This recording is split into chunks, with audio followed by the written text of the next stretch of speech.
कृष्ण जोशी जी, सुरेंद्र नगर, गुजरात से। राधे राधे महाराज जी। महाराज जी, मैं कॉलेज का प्रोफेसर हूँ, कॉलेज के छात्रों को पढ़ाता हूँ। वर्तमान समय और जुआनी को ध्यान में रखते हुए एक अध्यापक में अपने विषय में के अतिरिक्त कौन सी लक्षण, क्रिया और स्वभाव होना चाहिए, कृपया। सबसे पहला संयम होना चाहिए। किसी भी गुरु पद में बैठा हुआ, किसी भी मार्ग के गुरु पद में बैठा हुआ कोई भी व्यक्ति हो, सबसे पहले गुरु का मतलब होता है श्रेष्ठ पद, उपदेशक पद, समाज रक्षक पद, न्याय पद, ये सब गुरु पद के स्वरूप ही है।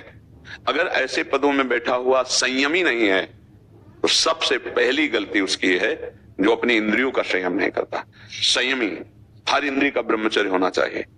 जो आपके विद्यार्थी जन हैं जिनको आप शिक्षा देते हैं वो भगवत स्वरूप देखिए और हर हालत में उनकी तुम्हारे द्वारा सुरक्षा होनी चाहिए।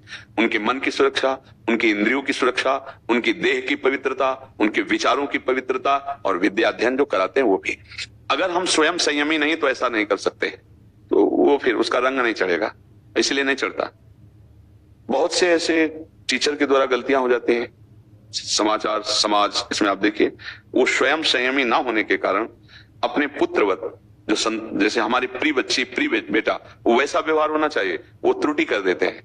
दंड विधान में, पवित्रता में, संयम में वो त्रुटि कर देते हैं। तो आपको या किसी भी अध्यापक को पहला चाहिए लक्षण कि वो संयमी होना चाहिए।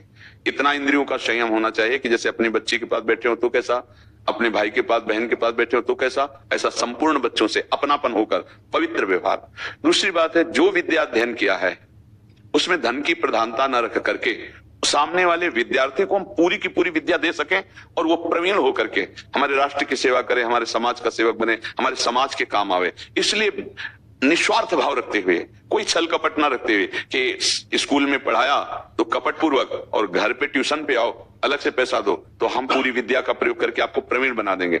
ऐसा सब विद्यार्थियों के पास इतना पैसा नहीं होता कि वो ट्यूशन ही कर सके। तो अध्यापक को चाहिए कि जो ट्यूशन में अलग से पैसे लेकर के आप शिक्षा देते हैं वो खुली शिक्षा दीजिए विद्यालय में। विद्यालय में कमजोर और ट्यूशन में आकर के उन्नतिशील उसको शिक्षा, ऐसा नहीं कि विद्यालय में तो समय पास हो रहा है, अगर आपको आना है उत्तम विद्यार्थी बनना है तो आप घर आइए, या हमारे वो कोचिंग सेंटर कहते हैं, हाँ, ऐसा मुझे लगता है टीचर को ऐसा नहीं, क्योंकि कई ऐसे विद्यार्थी होते हैं जिनके पास ऐसी सुविधा नहीं है कि आपको अलग से पैसे देकर पढ़ सके, तो वहीं उनको प्रवीण करना चाहिए। आप गुरु पद में है, जितनी शिक्षा है निष्काम भाव से उनको देना चाहिए नहीं।